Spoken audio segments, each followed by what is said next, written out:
बुद्धि कैसे स्वच्छ हो सकती है?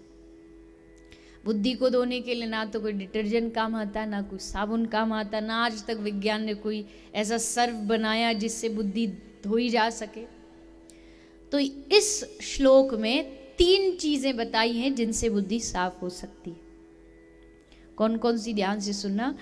तेजो वारी मृदाम, 3 चीज हैं जिनसे बुद्धि को साफ किया जा सकता है। पहली है तेजो। तेज मतलब, तेज माने अग्नि। अग्नि के द्वारा बुद्धि को साफ किया जा सकता। कौन सी अग्नि? संसारिक अग्नि नहीं। बुद्धि को साफ करने के लिए भगवान से मिलन की जो विरहाग्नि है, भगवान से मिलने की जो तड़प हृदय में व्याकुलता जो अग्नि के रूप में प्रकट होती है, उससे अपनी धी मतलब अपनी बुद्धि को साफ किया जा सकता है। भगवान से मिलन की इच्छा, ये बड़ा प्यारा शब्द है, क्योंकि ये इच्छा ही नहीं जागती मन में कि हमें भगवान से मिलना है, ये पाना वो पाना, ये इच्छा तो सबके रहती, पर भगवान को पाना ये इच्छा हृदय में जिसके प्रकट हो गई, भगवान उससे दूर नहीं। तो पहली है तेजो। दूसरा वारी। वारी मतलब, वारी किसको कहते हैं? पानी को। पानी का एक नाम है वारी। पानी चाहिए बुद्धि को धोने के लिए। कौन सा पानी चाहिए? मिनरल वाटर चाहिए, आरओ वाटर चाहिए? बोले नहीं, इन सब पानियों से बुद्धि नहीं धुलेगी। तो कौन सा पानी चाहिए? तुम्हारी आंख से निकले हुए अश्रु। आंख के पानी के द्वारा, अश्रुओं के द्वारा भगवान, अश्रुओं के द्वारा अपनी बुद्धि को धोया जा सकता है, स्वच्छ किया जा सकता है। अगर वो अश्रु, अगर वो आंसू भगवान के लिए निकल रहे हैं तो उससे धीरे धीरे हमारे भीतर की मलिनता दूर होती जाती है। ब्रज की गोपियां कहती है, उद्धव ने पूछा क्या दे के गया तुमको कृष्ण? तो गोपी कहती है, कृष्ण ने हमको एक ही उपहार दिया है, आंख के आंसू, वो ही हमें दे करके गया है। और ये अश्रु कोई साधारण नहीं, जो भगवान के लिए गिरे वो अश्रु साधारण नहीं हो सकते। इसलिए आंख के पानी के द्वारा बुद्धि को धोया जा सकता है। और तीसरी चीज है तेजो वारी मृदा। मृदा माने मिट्टी। मिट्टी से बुद्धि को धोया जा सकता। कौन सी मिट्टी? संसार की साधारण मिट्टी नहीं, रेड सॉइल ब्लैक सॉइल नहीं, तो कौन सी माटी? श्री गुरु चरण सरोज रज निज मन मुकुर सुधाय। अपने सदगुरु के चरणों की रज को अपने माथे पर धारण करो। गुरु चरणों की रज के द्वारा अपनी बुद्धि को स्वच्छ किया जा सकता है। जितनी शक्ति भगवान में है उतनी शक्ति ही गुरु के चरणों की उस रज में, गुरु के चरणों की इस माटी में। पर गुरु चरणों की पहले महिमा समझनी पड़ेगी, गुरु का महत्व समझना पड़ेगा। ये गुरु नहीं, आपके महाराष्ट्र में तो चाय वाले को भी गुरु बोल रहे, ए गुरु चाय ला। इतना सस्ता हमने इस शब्द को समझ लिया कि कुछ भी गुरु। गुरु की महिमा अपरंपार है, अनंत है। गुरु वही, और गुरु का भाव भी क्या? कौन है गुरु? बोले गुरु वही जो संत सेवावे, गुरु वही जो विपिन बसावे, गुरु वही जो हरि ही मिलावे, इन करनी बिन गुरु न कहावे। गुरु वो जो संत की सेवा की प्रेरणा दे, गुरु वो जो धाम वास की प्रेरणा दे, गुरु वो जो हरि से मिलन कराए। अगर ये सब नहीं तो काय का गुरु? केवल तुम्हारा धन धन बढ़ता रहे, कारोबार बढ़ता रहे, भाई यही आशीर्वाद दे करके तुमको विदा कर दे, ये गुरु नहीं हो सकता। गुरु कहता बेटा तू संसारिक लौकिक काम भला करता रहे, पर ये भूलना मत तू मेरे द्वार पर इसलिए आया क्योंकि तेरा हाथ पकड़ करके मुझे वहां तक लेकर के जाना।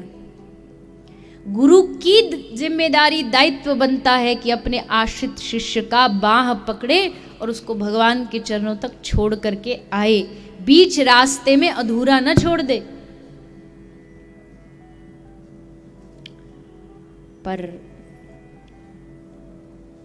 हम तो गुरु का कुछ और ही भाव समझते, और ही मतलब समझते।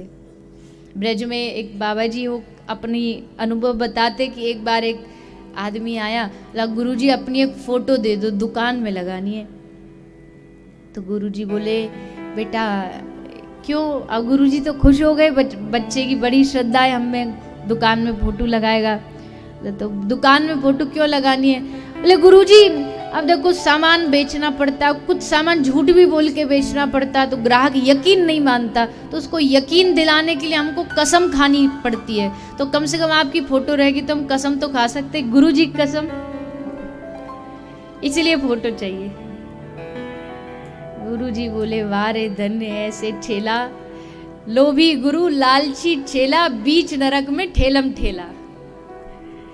अगर गुरु लोभी हो और शिष्य लालची हो तो दोनों का यही कांड चलता है कि बीच नरक में ठेलम ठेला। ये सब गुरु का लक्ष्य। गुरु लोभी हो ही नहीं सकता। गुरु को एक लोभ हो सकता है, एक ही लोभ है, ये मेरा शिष्य ज्यादा से ज्यादा भजन करे ताकि जल्द से जल्द में से भगवान तक पहुंचा, ये लोभ होगा बस। इसके अतिरिक्त अगर कोई लोभ है तो वो गुरु का लक्षण नहीं। अरे महाराज आजकल अच्छे गुरु हैं ही कहाँ, आप तो बस बोलते हो। अच्छे गुरु भी तो होने चाहिए। अरे तुम अच्छे शिष्य तो बन जाओ, अच्छे गुरु अपने आप भगवान भेज देंगे। पहले हमें अच्छा योग्य शिष्य बनना पड़ेगा। हम शिष्य योग्य बन गए तो योग्य गुरु ढूंढना नहीं पड़ेगा, तुम्हारे दरवाजे पर सामने तुमको खड़ा मिलेगा। योग्य शिष्य बनिए, अपने भीतर पात्रता लाइए, योग्यता लाइए कि हमें ऐसे सद्गुरु की प्राप्ति। और बिना गुरु भगवान आ भी गए ना सामने तो भी पहचान नहीं कर पाओगे, पहचान गुरु करवाएगा। जब बलि के द्वार पर श्री वामन भगवान आए, आगे प्रसंग में सुनोगे आप, तो ब्राह्मण है इस नाते बलि ने सेवा की। तभी गुरु शुक्राचार्य जी भागे भागे आए, खबरदार खबरदार इसको कुछ दिया तो क्यों? बोले साक्षात नारायण है, तुझे छलने आया है। तब बलि ने गुरु के पांव पकड़ लिए और तब बलि ने वहां एक सूत्र दिया कि वाह गुरु हो तो ऐसा हो। भगवान मेरे दरवाजे पर खड़े थे पर मैं पहचान नहीं पाया, पर धन्य है मेरे गुरुदेव जिन्होंने भगवान से परिचय करवा दिया, पहचान करा। यही गुरु का काम है। अब वो बात अलग है कि बलि गुरु त्यजो, बलि ने क्यों गुरु का त्याग किया? गुरु आज्ञा कभी नहीं टालना, नहीं तो वो महापाप है। लेकिन अगर वो गुरु भगवान के मार्ग से हटा करके विरुद्ध कोई आचरण करने का उपदेश दे तो उसको त्यागने में कोई पाप नहीं लगता। इसलिए बलि ने गुरु आज्ञा का पालन नहीं किया और भगवान को स्वीकार कर लिया। ऐसा हो ही नहीं सकता कि कोई सच्चा गुरु तुमको भगवान से विमुख करे। अगर कर रहा है तो तुरंत उस द्वार को छोड़ करके उठ के चले जाएगा, कोई पाप अपराध नहीं लगेगा। ये शास्त्र प्रमाण है। गुरु कह रहा है अरे भगवान कुछ नहीं, मैं ही तुम्हारा भगवान हूं, मैं ही तुम्हारा ईश्वर हूं, मेरा ही नाम जाप करो, तो तुरंत प्रणाम करके उठ के वहां से चले जाओ। गुरु कभी नहीं कहेगा मैं भगवान हूं। गुरु कहेगा मैं भगवान का दास हूं और तुझको भी भगवान का दास ही बनाऊंगा। अगर मेरे पास आया है तो भगवान का दास बना करके रहो। ऐसा गुरु खोजिए, वैराग्य संपन्न, त्याग संपन्न। ब्रज के महात्मा जी, एक सेठ आया और आकर के 1 लाख स्वर्ण मुद्रा उनके चरणों में चढ़ाई और कहा मैं दीक्षा दे दो। संत ने कहा कि लौट जा, मैं शिष्य नहीं बनाता, मैं किसी को शिष्य नहीं बनाता। सेठ ने कहा देख लेना, 1 लाख रुपया चढ़ाने वाला शिष्य नहीं मिलेगा। उन संत ने मुस्कुरा के कहा तू भी देख लेना, 1 लाख देने वाला शिष्य तो मिल जाएगा पर 1 लाख स्वर्ण मुद्रा ठुकराने वाला तुझे गुरु नहीं मिलेगा।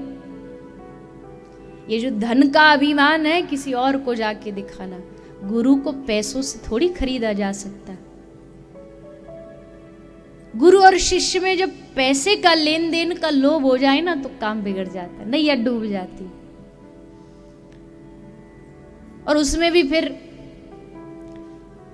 हम अपने गुरुओं के पास अगर थोड़ा बहुत दान पुण्य, उनके आश्रम में कोई कमरा वमरा बनवा दिया, कुछ दे दिया थोड़ा बहुत, तो फिर देखो महाराज हमारा अधिकार देखो फिर कितना हो जाता है।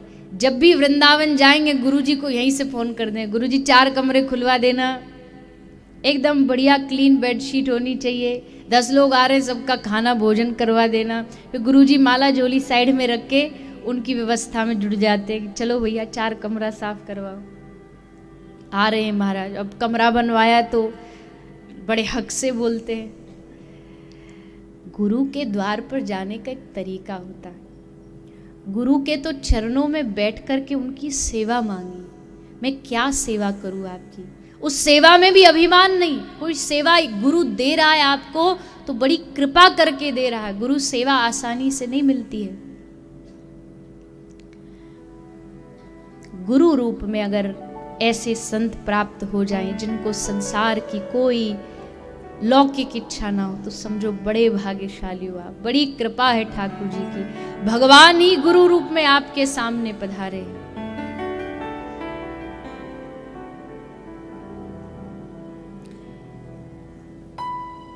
तो बुद्धि को स्वच्छ करने का पहला तरीका क्या है? कौन सी अग्नि?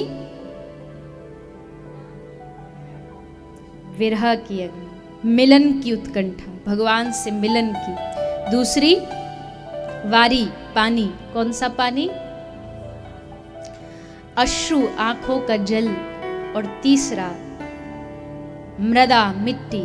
गुरु चरणारविंद की रज के द्वारा आप अपनी बुद्धि को स्वच्छ कर सकते हैं। ये 3 चीज रखिए जीवन में।